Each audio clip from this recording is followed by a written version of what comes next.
Wasn't too long ago that if you wanted to drive an interesting Ford, you had to make sure it had an ST badge on it.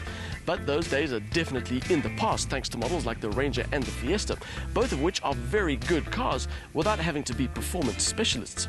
Now, Ford are expanding their mojo into the compact SUV market with their new EcoSport.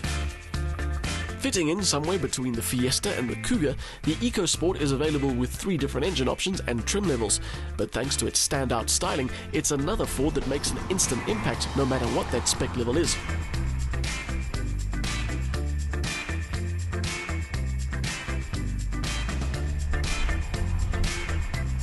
Not all the reactions I've seen have been positive about what Ford call their urban SUV, but me, I like it, primarily because it has its own individual look.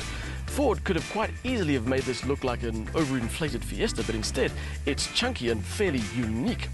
The only thing I can complain about is this spare wheel hanging out at the back here like a bit of an afterthought.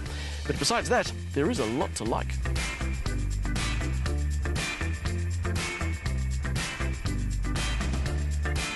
It may be compact, but it has the kinds of dimensions and a raised stance that tell you it doesn't mind getting dirty.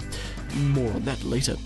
This is the top spec titanium, which on the outside means you get pretty much the same as every other EcoSport. It's only the lowest spec model that doesn't come with alloy wheels and color-coded appendages.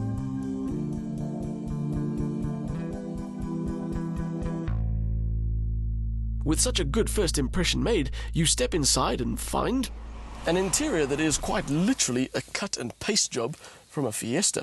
Same materials, same layout, including the incongruous aircon control section, which I still don't like, and the same spec, although that last item is hardly something to complain about, because considering all the bits and pieces and the technology you get in here, you really do feel like you're getting your money's worth. It is full house, although with a car this size, maybe it's more like full cottage. Ford's Sync system offers mobile phone and iPod integration via voice command, and everything else is included as well, from electric windows and mirrors to a very efficient climate control.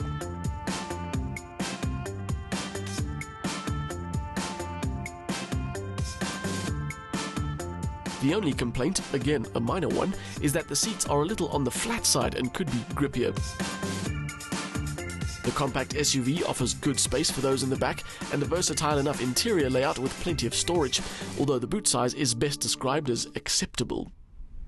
Every now and again a manufacturer will make an engine that's good no matter what the application is. So, for example, Audi's 2-litre TFSI was as good in the previous generation A3 as it is in the Q5. BMW's 3-litre diesel is as good in the X5 as it is in the 630 Grand Coupe. And Ford have got themselves a similar kind of engine. I first drove their 1-litre 3-cylinder EcoBoost motor in the Fiesta, and it's every bit as good in this car, even though this car has to contend with 120 extra kilograms.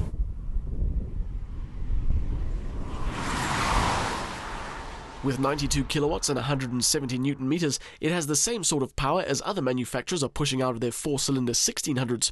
It's no wonder that the EcoBoost motor has won itself a few awards, including the Engine of the Year title, twice in a row.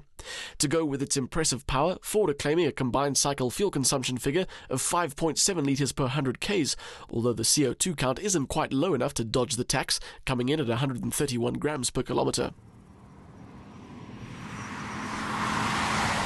Part of the fun of the drive in this car is the power delivery. From pull-off it's strong and it's quite linear, and then in gear it takes a little while to gather itself up before pulling the EcoSport along.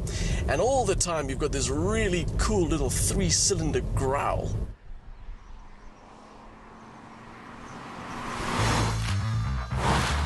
All that is matched to a solid 5-speed manual gearbox and good steering, which makes the EcoSport an easy thing to get along with.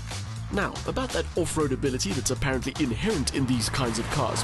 Well, Ford aren't exactly shouting about this car's dirt road abilities from the rooftops, and they keep referring to it as their urban compact SUV.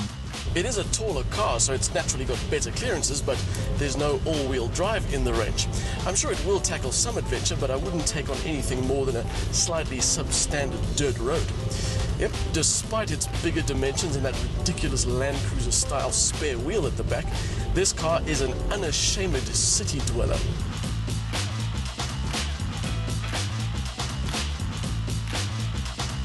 And there's nothing wrong with that, because what it lacks in any sort of get-out-there spirit, it makes up for with stylish looks and a well-kitted cabin.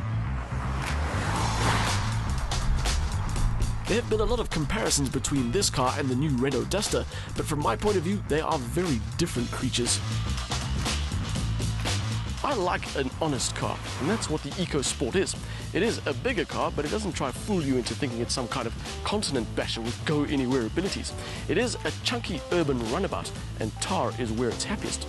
Plus, with an engine that economical and that flexible around town, it's the kind of car that will never ever care if it leaves the city or not.